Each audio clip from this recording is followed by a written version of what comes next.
Okay. So welcome everybody. I'm Lisa Fletcher from Goddess Temple Teachings, and I'm here with Charlie Merton, and it gives me great pleasure to introduce Charlie to you all. Charlie is our sound healing tutor, and she's just going to say a few words about herself to introduce herself to you all. Over to you, Charlie. Thank you. Yeah, it's a real honour to be part of the Goddess Temple Teachings tutor.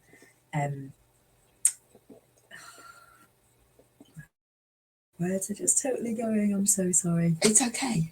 It's okay. Faculty. That's the word I was trying to say. Faculty. Sorry. That's right. Let me start that bit again. Yeah. Sorry. We're going to start that bit again, so we'll just you can just edit that bit out, okay. I guess. Yeah. All right. So hello everybody, my name's Lisa Fletcher and I'm from Goddess Temple Teachings, and it gives me great pleasure to introduce you to Charlie Merton, who is our wonderful sound healing tutor. Over to you, Charlie. Thank you, Lisa. I'm Charlie. Really honoured to be part of the Goddess Temple teaching faculty this year and bringing this really special training, which I've been working really hard to pull together the threads of my experience. So I've been working with sound for a very long time. My undergraduate degree was in music, trumpet performance and composition. So I've been playing trumpet since I was, cornet actually, in brass bands since I was 7 years old. Wow. And then that evolved into other instruments, into playing the trumpet and then playing in orchestras, big bands, jazz bands, and all sorts of other things, and being involved just generally musically. And then I went to university to do my undergraduate degree. I was very interested in composition and creating sound and soundscapes, essentially. And then I always wanted to become a music therapist, but at the time when I did my music degree, you weren't allowed to train as a therapist until you were in your 30s. Part of the stipulation of becoming a therapist was that you were over 30. That's since changed. So I went off, lived life, lived in Japan for a couple of years and was teaching over there and doing different things, and life takes its course. And part of that was also I began my spiritual journey, my healing journey, working with all sorts of energetic practices. And then as things do, things move apart and then come together, and life converged in a beautiful way. So I did my music therapy master's degree at Roehampton University, worked in various settings, children's hospice, adult mental health, brain care, working with brain injuries, children with special needs, adults with special needs, and care homes. Huge variety. And then I was also at the same time a sound healing practitioner. And especially when I was working in certain settings, I was finding that actually sound healing was much more beneficial in the context and with the category of certain clients than music therapy was. And yet the practice of music therapy is thought of as being such maybe a higher level than sound healing, because there's more complexity in music to understand. When I started to embrace sound healing and look at the elements and how the elements infuse, I was very inspired by, there was a French music therapist called Daniel Perret who had been infusing sound healing and music therapy, and I started to become very interested in how those things converge, and I brought that into my own work. So that sounds really interesting. It has been really interesting, and it's been a real journey and an evolution to kind of, as a music therapist, look and say that actually sound healing can be much more beneficial in certain settings, which many sound healers, if you try to do that, the music therapy profession might come down on that. So it's been interesting having the experience of the two.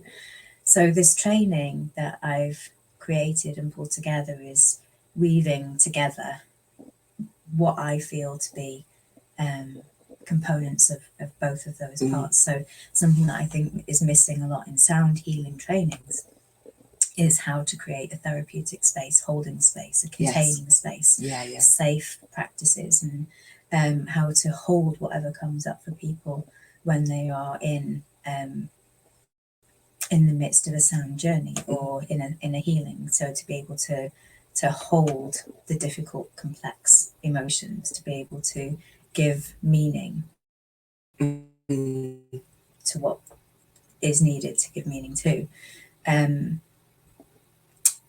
But also within the sound healing, the sound therapy, bringing that into the music therapy, where it's not necessarily about always creating beautiful music or structure, and allowing for there to just be space. There doesn't have to be, you don't have to fill every moment. Yeah. It's like what we realize is with like yin and yang, the one holds the other, sound holds the silence, Yes. the dark holds the light, and it's bringing that into consciousness to be able to hold everything, to hold it all. It sounds really, really beautiful. And I hope so. Yeah, the training sounds really beautiful. And to have that mix, it sounds amazing. Yeah, thank you. So how about your spiritual practice? How do you weave your spiritual practice with your music? To me, the two aren't separate. Yeah. And I think we find the more, we start off life and everything is compartmentalized, and, you have your time for your yoga, your time for your qigong, your time for your meditation, and your time for everything else. And then when you start to live a more soul-led life, you start to realize that everything is so connected and it all intertwines. So doing piano practice is a meditation. Absolutely. Going swimming in the lake for me is a great part of my spiritual practice. And I think those are, when you realize that everything is all so woven together, it doesn't have to be compartmentalized. And yet we do need to carve out time for self-care. Yes. We just had a conversation a moment ago about self-care. And so being able to recognize what you need to pull yourself maybe away, to give yourself space to do something different, and also to recognize that it's all part of the same. Yeah, it's all connected. Yeah. And music is so evocative, isn't it? I mean, it's that sort of language without words that is so deep for most of us, I think. I've had several sound healings and I absolutely love them, and go off into a completely different space, where words, I don't have the words to describe the experience. So can you tell me more about the training? So actually, just to tap into something you've just said about, music and sound touches a deeper space sometimes, a space that we don't have words for. And that is the basis of music therapy, really. So a lot of my work was with people who are non-verbal or pre-verbal, and to give access, to give someone space to communicate in a way that doesn't require them to feel less than, in a way when they're not able to use words. I think that's important. But also, like you say, as a way of expressing something, it can tap into an emotion that we didn't even know was there, or it can give voice to that, and help us to maybe release things that we didn't know how to release verbally. So part of the training is going to be working with voice activation, so helping people to use their voice, but not necessarily in ways that we have been conditioned to use our voice, because there's ways that we use our voice to have conversation or to be in dialogue, or we get afraid to speak or afraid to sing because we think that I'm not going to sound good, or not sure can't hold a tune. Can't hold a tune. But also sometimes, me personally, like today, for example, I really struggle with being online and talking, and I get a bit nervous and my words get a bit jumbled. And actually, when you cut away from what things are supposed to sound like, and we can just give space for allowing a sound rather than it being about words, about being judged, about having a certain eloquence. It gives space for a movement of energy, maybe something that's pre-verbal, or something that is more primordial from deep within, like, so it's bringing that up from people in a way that gives them access to find confidence, to find their voice, which is maybe more from an authentic space of not maybe breaking down social conditioning barriers and, you know, creating space to explore that. So going back to having safe spaces, what we're going to be doing as part of the course is allowing people to, after a couple of sessions, getting to know each other, of course, so that people feel a bit more comfortable with each other, but allowing, you know, for everything that can possibly arise from within. And so when we can explore these parameters of sound, then it gives the capacity to figure out, well, what is my identity as someone who expresses sound? Because, you know, everyone's gone to sound journeys that will be quite different. You know, different people will express sound in different ways with different instruments, and sometimes, you know, the voice will come into it and maybe it doesn't. And it, you know, this exploration of voice and other instruments just gives people the opportunity to explore, to play. And I think it was who was it, Alan Watts, I think, said the most I'm trying to think about the quote now. He said it was something along with about mental health. The most crazy people are the ones who don't allow themselves to be crazy. I'm paraphrasing massively. You might know the quote, but it's allowing time to play, allowing time to break down the boundaries, break down the barriers of that which we think we should do. So it gives time for complete expression. So in music therapy, Donald Winnicott is the therapist who explored child psychology in particular. And, you know, he talked about the importance of play. And so this, you know, a large part of what we're going to be doing is allowing for just play, expression, to allow people to maybe access parts of themselves that they've never been given permission to access before, because we are told to behave in certain ways and, you know, be prim and proper. And, you know, there can be that fear of not wanting to do something because we're not doing it well enough. So breaking down the modes of perfectionism, I guess. So that sounds really, really interesting. It sounds like a great training. I hope so. So do you have a favourite instrument of all the instruments that you've played? Do you have a favourite instrument? It's so interesting. I love all my instruments. I think I'm probably best known as a gong practitioner because, you know, the gong is such a dominant instrument. And it's so versatile, isn't it? So versatile. But, you know, I began my life as a brass player, which again is similar metals. You're working with that kind of metallic quality. So maybe that's why I was drawn so much to the gongs. But I love playing the harmonium. I love singing, chanting, working with crystal bowls. I just love blending sounds together generally. Do I have a favourite instrument?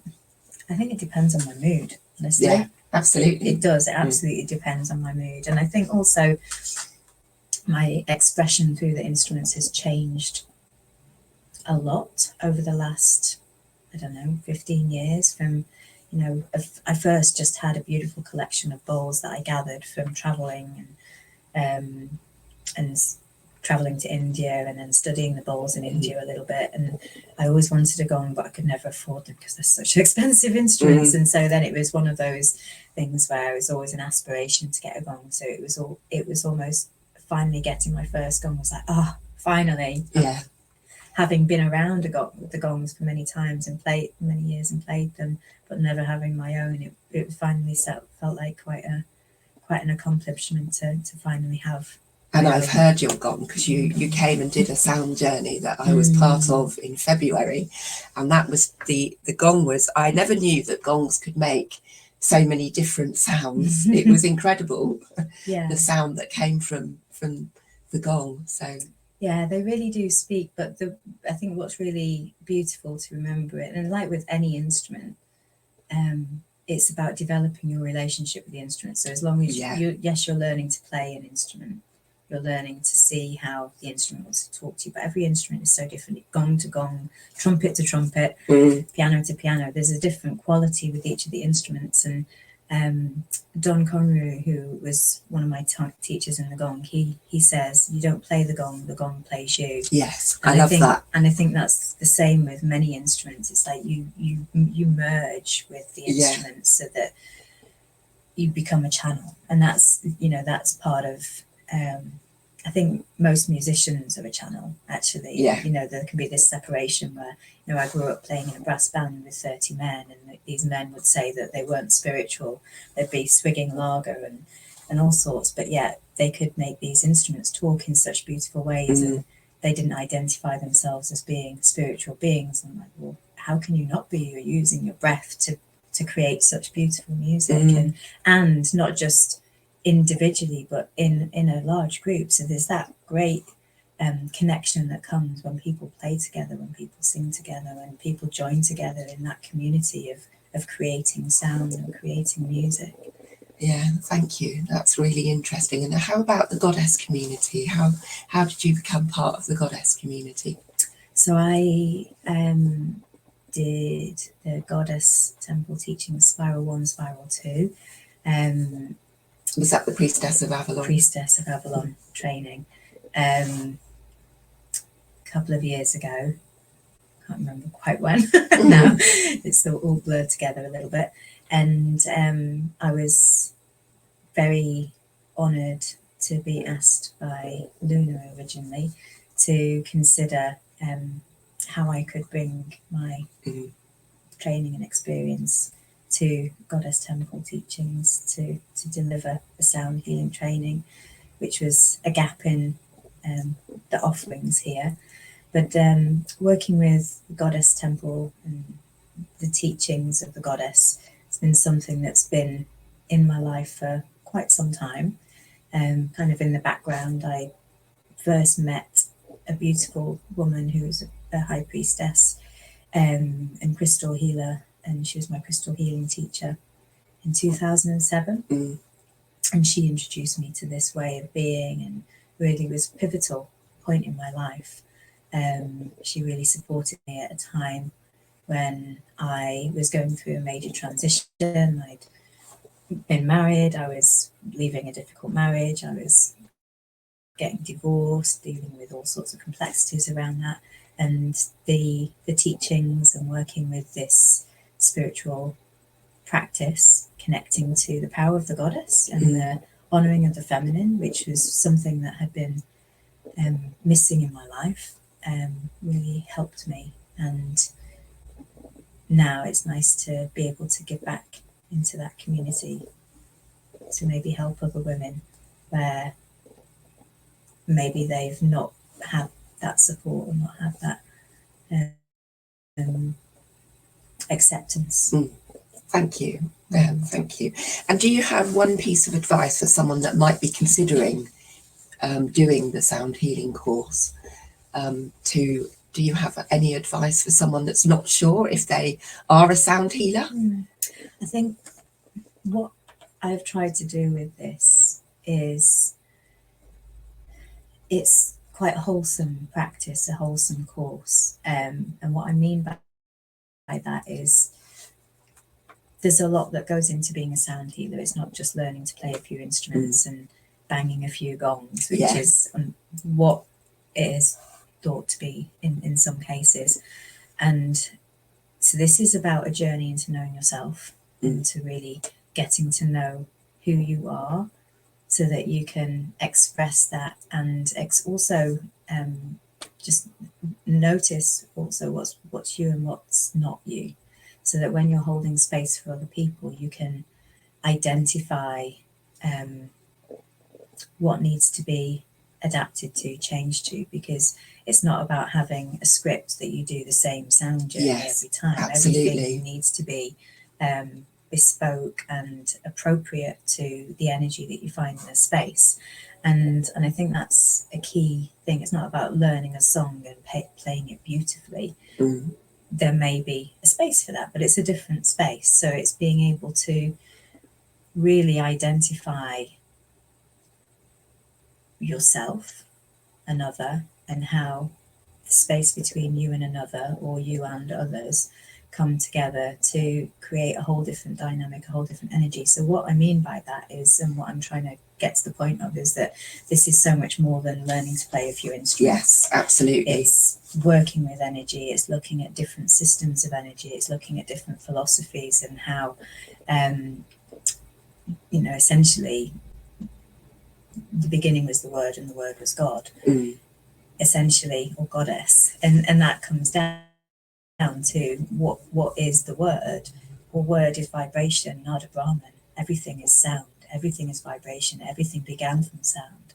So actually it's connecting to the principles of sound and vibration that are spiritual, they are scientific, and it's bringing scientific information and scientific studies together with the spiritual, which is a felt sense in many cases for many people.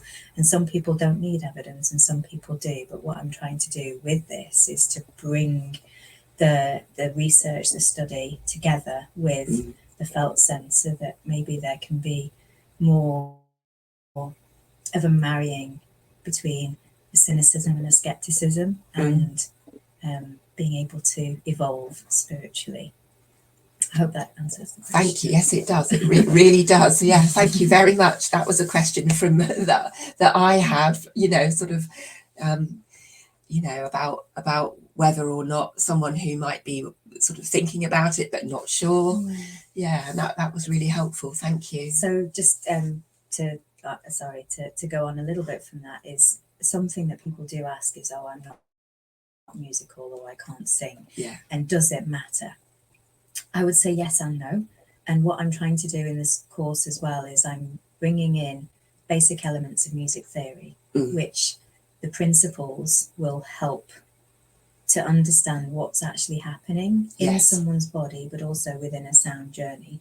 So that it is not just about playing instruments, it's learning about different pitches, different systems of pitch that have occurred through the years, that actually you could buy an instrument that's in one pitch and an instrument that is, so for example, without going too deep into this, there's 440 and 432, and if you buy instruments that are tuned in different ways and you're thinking, why don't they sound good together? Yes. So I'm trying to tackle those key bits of, to me, what feel like key bits of information that have been missing, so that people are more understanding of what it is they're getting involved in, and then what they're actually transferring onto others. So yeah, it's going to have some principles of music. So if I deliver this appropriately, it's to help people who haven't got the music theory skills to learn the basics, so that then they can confidently move forward